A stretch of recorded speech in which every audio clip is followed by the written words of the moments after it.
When you think of DOS attacks, which one comes to mind? I'd bet that many people would think of the SYN flood attack. Let's travel back to a Friday night in 1996. Alexis Rosen, a leader at the ISP Panics, received an email. Their mail server had crashed. This meant that 6,000 Panics' customers could no longer receive emails. Panics was under a DOS attack, specifically the SYN flood attack. To understand this, we need to look at the TCP protocol. Before the data transmission, we need a three-way handshake. The client sends a SYN packet to the server requesting a connection. The server responds with a SYN ACK packet to confirm communication. And finally, the client responds with an ACK, and the connection is established. However, in a SYN flood attack, hackers inundate the server with SYN packets, but never respond with the final ACK.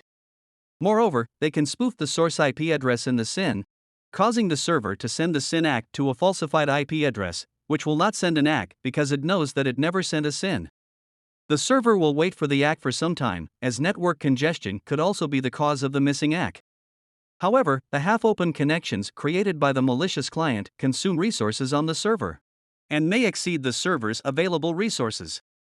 At that point, the server can't connect to any clients, whether legitimate or otherwise. Think of a SYN flood attack is like calling an Uber with a fake phone number and address.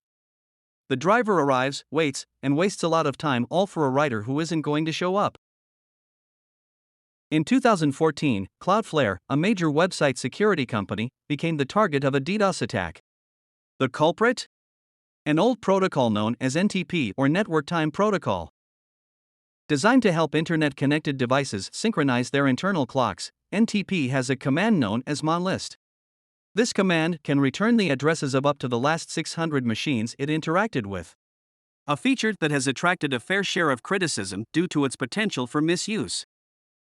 And here's the twist: NTP uses the UDP protocol. Much like the TCP protocol we discussed earlier, UDP operates in the transport layer, handling data transmission. However, unlike TCP, UDP doesn't require a handshake. So, without any verification, an NTP server will send large responses to any request it receives. Hackers can exploit this by using a botnet to send UDP packets with spoofed IP addresses to an NTP server that has the monlist command enabled. The spoofed IP address on each packet corresponds to the actual IP address of the target, in this case, Cloudflare. Once the request is sent, the NTP server sends a response, a list of 600 source IP addresses, back to Cloudflare. The data ratio between the request and response can be as much as 1 to 206.